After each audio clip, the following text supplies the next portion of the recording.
الرحمن الرحیم۔ دیکھیں، جس نوجوان کو ابھی تک یہ نہیں معلوم کہ اس کو پیدا کس نے کیا ہے اور کیوں پیدا کیا ہے، وہ اپنی زندگی کے مقصد کو ہی نہیں سمجھتا ہے، تو اس نے اللہ کے راستے میں جہاد کیا کرنا ہے۔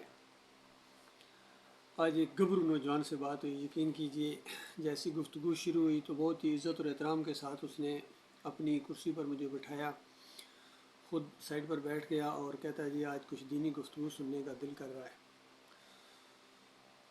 اس کو میں نے ایمان عقیدے کی بات بتائی اور موجودہ صورتحال جو مسلمانوں کے ساتھ بنی ہوئی ہے اس کے اوپر بتایا کہ دیکھو، ان کے عقیدے کے اندر خرابی ہے، ان کے ایمان کے اندر خرابی ہے، اس وجہ سے اللہ کی مار ان کے اوپر پڑ رہی ہے، اور اللہ کا وہ وعدہ سچا وعدہ ہے، مشروط وعدہ ہے، وَأَنْتُمُ الْأَعْلَوْنَ إِن كُنتُم مُؤْمِنِينَ، کہ تم سربلند رہو گے، ان کنتم مومنین، تم صرف مومن بنو، باقی سب کچھ اللہ تعالیٰ نے کرنا ہے۔ یقین کیجئے اللہ تعالیٰ نے یہ نہیں کہا کہ مومن بننے کے بعد یہ کرو وہ کرو، وہ بات کی باتیں ہیں۔ پہلی جو بڑی بات ہے، جو چیز بریکٹ کے اندر بند کی گئی ہے، وہ یہ کہا گیا کہ تم مومن بنو، بس تمہیں اللہ تعالیٰ سربلند کرے گا۔ یعنی اس کا صاف مطلب نظر آ رہا ہے، ایسا ماحول پیدا کر دے گا اللہ تعالیٰ اور ایسا تمہیں نوازے گا۔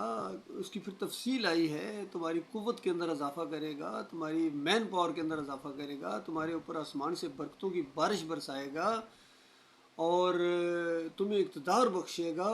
کتنے وعدے ہیں اللہ تعالیٰ کے اس ایمان کے ساتھ جڑے ہوئے ہیں کہ تم ایمان لاؤ، تم ایمان خالص لاؤ، باقی سب کچھ اللہ تعالیٰ نے کرنا ہے۔ یہ ایمان لانے کے لیے تیار نہیں ہے۔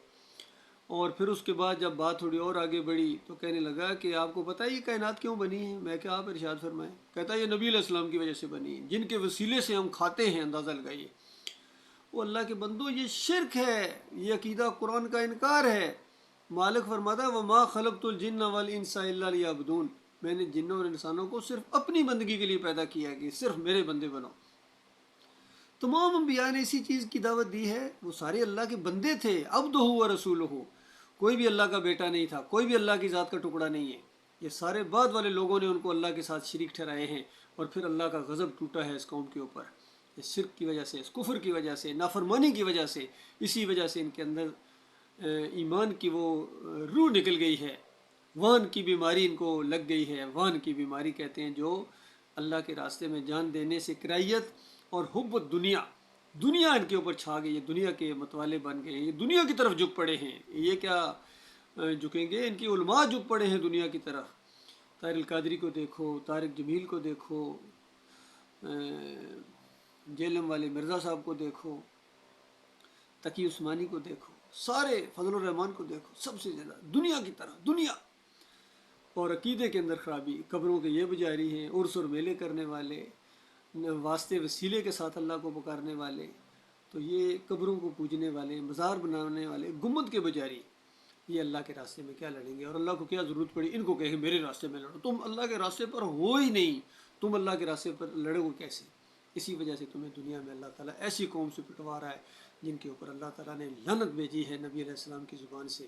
لعن اللہ الیہود والنصارى اتخذوا قبور الانبیاء والصالحین مساجدا، اللہ کی لعنت ان یہود و نصارہ کے اوپر، انہوں نے اپنے انبیاء اور صالحین کی قبروں کو پوجا ہے، ان کو مساجد بنایا، جو چیزیں مساجد میں ہونی چاہیے وہ قبروں اور مزاروں کے سامنے جا کے کی ہیں، اور وہی کام آج یہ امت مسلمہ کر رہے تھے۔ اس کے اوپر رحمت کے پھول بھی گریں گے، ان کے اوپر بھی اسی طرح کی لعنت پڑی ہے۔ اللہ تعالیٰ ایسی مغضوب قوم سے ان کو پٹوا رہا ہے، تو یہ ان کے اوپر اللہ کا عذاب ہے۔ اللہ کے بندو، ان کے ذریعے ان کو اللہ پٹوا رہا ہے، ان کے ذریعے ان کو یہ اللہ کے عذاب کا ایک نمونہ ہے جو سورہ الانعام کے اندر 66 نمبر آیت کے اندر اللہ تعالیٰ نے بیان کیا ہے کہ اللہ کی عذاب کی شکلوں میں سے ایک شکل ہے کہ اللہ تعالیٰ ایک کے ذریعے دوسرے کو مرواتا ہے، عذاب کا مزہ چکھواتا ہے۔